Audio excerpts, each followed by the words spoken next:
Hi, Maria Watkins here from the Music Business Made Easy. Today's tip is about understanding what controlled compositions are. Now, controlled compositions are songs that have been written by the artist. The artists write, own, and control their own material. These compositions also fall under the songwriting copyright. Now, if you missed that tip, be sure to check it out. The title of that is Understanding the Two Copyrights of a Song. The control composition is very important because record labels have to pay mechanical royalties to music publishers for songs that are recorded by their artists and released by their companies. Now, in an effort to pay less money, record labels insert the control composition clause in their artist contracts that, number one, limits the number of songs that they have to pay those songwriters royalties on, and number two, it reduces the amount payable on those songs.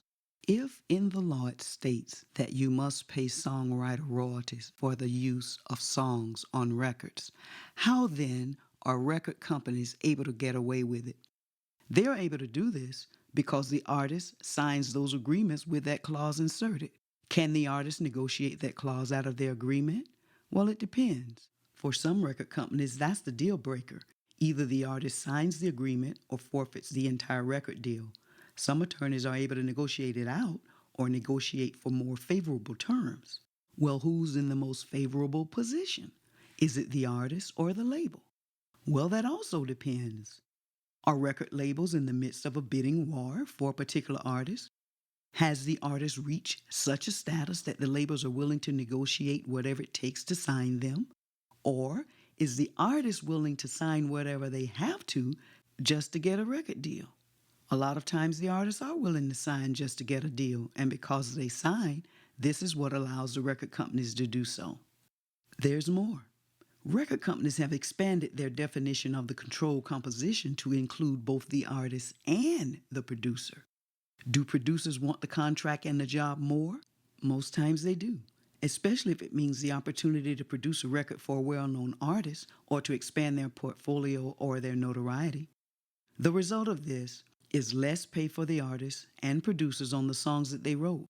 This has nothing to do with the artist or the producer royalty. This has to do with the song royalty. It is also known as the mechanical royalty.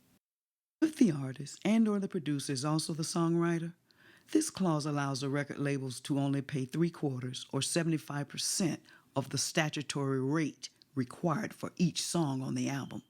It also allows the record companies to only pay on a fixed number of songs on that album. In conclusion, I want to give you 3 different scenarios, hoping it will solidify the importance of this concept of the controlled composition. Number 1, the controlled composition clause limits payments to only 10 songs at 3/4 of the rate. The artist has 12 songs on their upcoming album, and 11 of them were written by the artist. Those 11 songs would be considered controlled compositions. They only get paid on 10 of the 11 songs they wrote at 3/4 of the full rate. That one song that is not controlled by the artist or the producer is paid in full to the music publisher representing that songwriter, or to the songwriter themselves if they are the publisher as well as the songwriter. Scenario number 2. This clause limits payments to only 7 songs at 3/4 of the rate. The artist wrote all 12 songs on their upcoming album. They will only be paid on 7 of those songs at the reduced 3/4 rate. Scenario number 3. The control composition clause limits payments to only 10 songs at 3/4 of the full statutory rate. The producer wrote 9 songs and the artist wrote 3 songs. Someone will not receive their royalty payments. All 12 songs are controlled compositions. According to the terms of the agreement, the label will only pay on 10 of those 12 songs. Who will get paid? How will they decide? Will the artist and the producers have to work it out? Will the artist and the producer fight with the label? Do you see how complicated this can get?